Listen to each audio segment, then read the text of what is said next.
미국이 중동의 친이란 세력 예멘 후티 반군을 겨냥해 대규모 공습을 가해 240명 넘게 숨지거나 다쳤습니다. 후티는 이 항공모함 두 척에 대해 보복 공격을 나섰다고 주장했고, 미국은 후티가 중국 업체의 도움을 받고 있다며 경고를 보냈습니다. 런던 조수연입니다.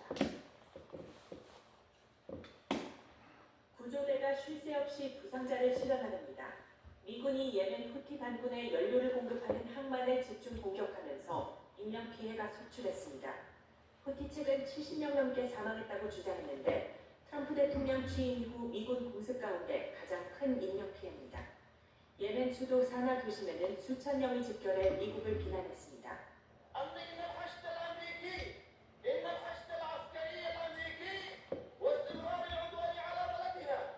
후티 반군은 곧바로 중동에서 작전 중인 미 해군 항공모함 두 척을 상대로 보복 공격에 나섰습니다.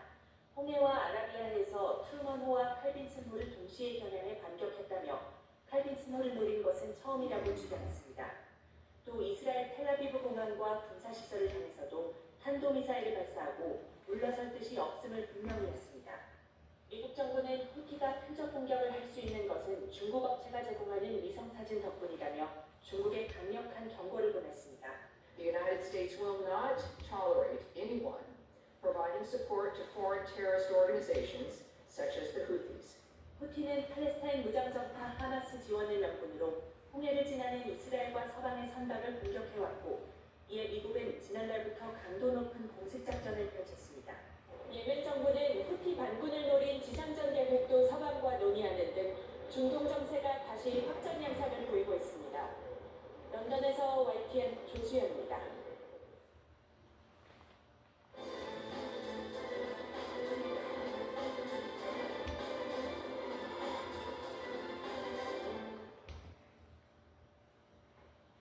윤석열 전 대통령 탄핵 심판과 계엄 사태 수사가 담긴 과제를 짚어보는 기획 보도입니다. 이번엔 헌재 재판관 사이에 이견이 드러났던 수사기관 피의자 신문조서에 대한 증거 능력 문제를 살펴봅니다. 차정인 기자입니다. 윤 전 대통령 탄핵 심판 변론에 대해 쟁점이 됐던 부분은 피의자 신문조서에 대한 증거 능력이었습니다. 국회 측 대리인단은 검찰이 작성한 군 수뇌부들의 진술조서를 증거로 제시했는데, 윤 전 대통령 측은 반대 신문도 할 수 없는 관련자의 조서를 채택하는 건 위법하다며 변론 도중 심판정을 나가기도 했습니다.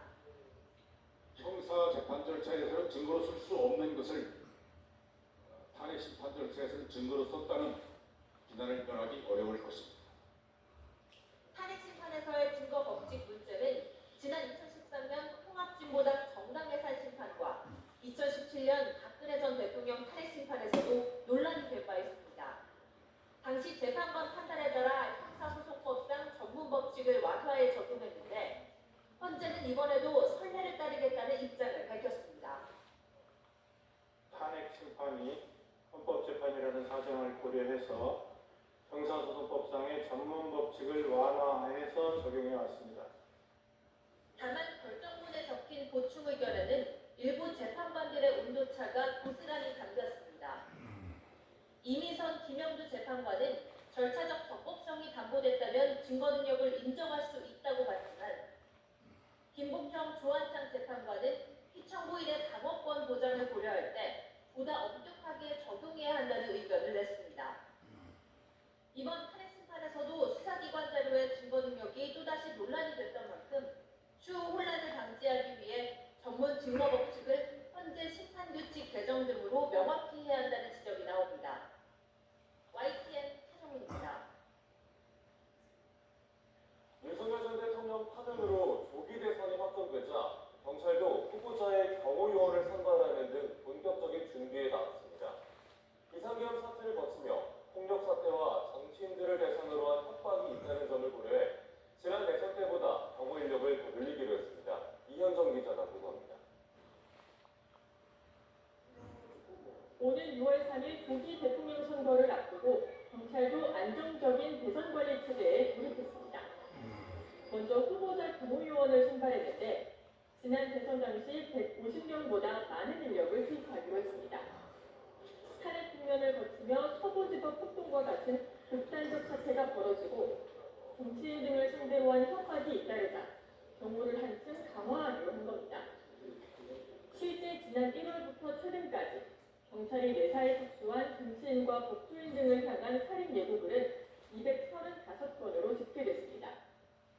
석 달 만에 지난해 1년 동안 적발됐던 108건의 2배를 넘어섰습니다. 경찰은 오는 21일 충남 아산에 있는 경찰 인재개발원으로 선발된 요원들을 집결시키고 사흘 동안 집중훈련에 나설 계획입니다. 경찰청 관계자는 YTN과의 통화에서 임무 수행에 필요한 현장 대응력을 키우기 위해 시뮬레이션 등 다양한 기법을 활용한 경호훈련이 이루어질 거라고 설명했습니다. 총이나 칼, 모둥이, 공격할 수 있는 가상 무기에 따른 대처 훈련을 할 거예요. 어떤 학교에서도 후보자의 안전을 위한 부분을 교육시키려고 할 겁니다. 경호요원들은 다음 달 10일에서 11일 사이 대통령 후보자 등록이 끝나면 본격적인 활동에 나섭니다. 대선 후보자들은 경찰이 맡는 경호 가운데 최고 등급인 을보 수준의 경호를 받습니다. 4부 요인에 해당하는 국회의장과 대법원장, 헌법재판소장, 국무총리에게 적용되는 경우와 같은 수준입니다. 지난 대선 당시에는 주요 후보자 1명당 요원 30명 정도가 배치되는데 이번 대선에서는 선발 인력을 주문한 만큼 더 많은 인원이 24시간 밀착 경호에 나설 것으로 보입니다. YTN 이현정입니다.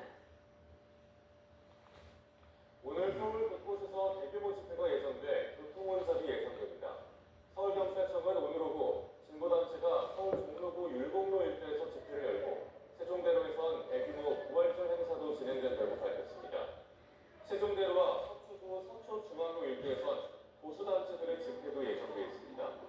경찰은 가변차로를 운영하고 교통경찰 270여 명을 배치해 차량 우회 등 교통관리를 할 예정이라고 설명했습니다.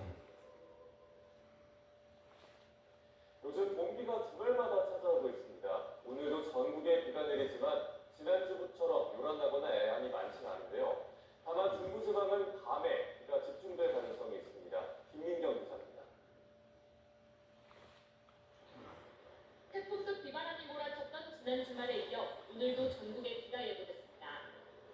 다만 지난주처럼 요란하지는 않겠습니다. 지난 주말에는 북쪽에서 3층에 강한 한기가 내려온 데다 남쪽을 지나는 저기압까지 겹치며 대기가 매우 불안정했습니다. 하지만 이번 주는